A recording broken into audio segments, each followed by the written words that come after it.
নমস্কার বন্ধুরা, আজ আপনাদের সামনে একটি নতুন টপিক নিয়ে হাজির হলাম, যেটি হলো গেম।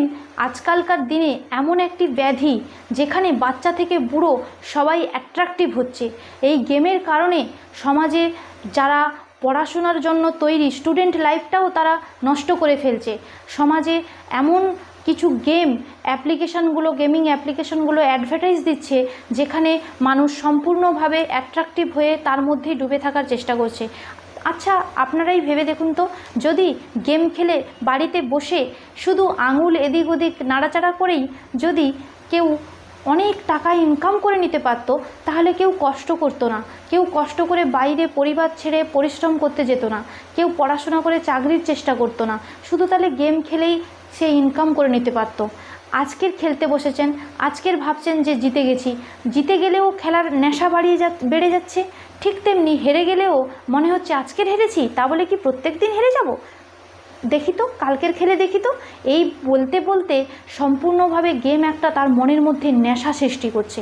এই নেশার জন্য সে কিন্তু নিজেকে নিজের থেকে হারিয়ে ফেলছে, নিজের পরিবারের থেকে হারিয়ে ফেলছে।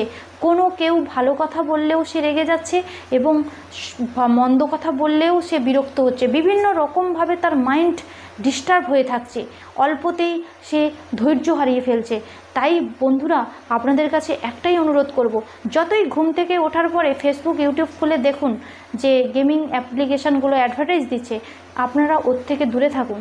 নিজেদের কর্মের নিষ্ঠার সঙ্গে কাজ করুন, কাজ করলে দেখবেন নিশ্চয়ই ভালো ফল পাবেন।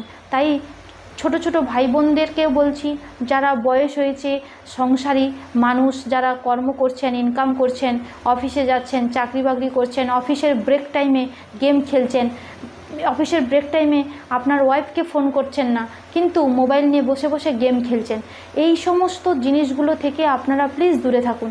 আপনাকে হয়তো বারবার আপনার ওয়াইফ কিংবা আপনার বাড়ির লোক কেউ ফোন করছে, আপনি কিন্তু রিসিভ করছেন না, ওইটাকে কেটে দিয়েই আপনি কিন্তু গেম খেলছেন। এটা একটা মানসিক রোগে পরিণত হচ্ছে। তাই বন্ধুরা, আপনাদের কাছে একটাই অনুরোধ, গেম খেলবেন না। গেম সংক্রান্ত জিনিস মানেই ওটা নেশা ধরানোর জিনিস। গেম খেলবেন না, নিজেদের কাজের প্রতি মনোযোগী দিন, নিজের কাজের প্রতি নিজেদের মূল্যবান সময়টাকে কাজে লাগানোর চেষ্টা করুন। তাহলে দেখবেন নিজের জীবনের সাফল্য কখন এসে গেছে আপনার দরজার সামনে আপনি বুঝতেই পারবেন না। আপনার ফ্যামিলিকে সময় দিন, অফিসের ব্রেক টাইমে আপনার ছেলে কী করছে, আপনার স্ত্রী কী করছে, সেই সব খোঁজখবর নিন। দেখবেন নিজের ভালো লাগবে, আপনার ওয়াইফেরও ভালো লাগবে, আপনার পরিবারেরও ভালো লাগবে। আজ এটুকুই আপনাদের কাছে বললাম, অন্য আরেক দিন দেখা হবে। নমস্কার।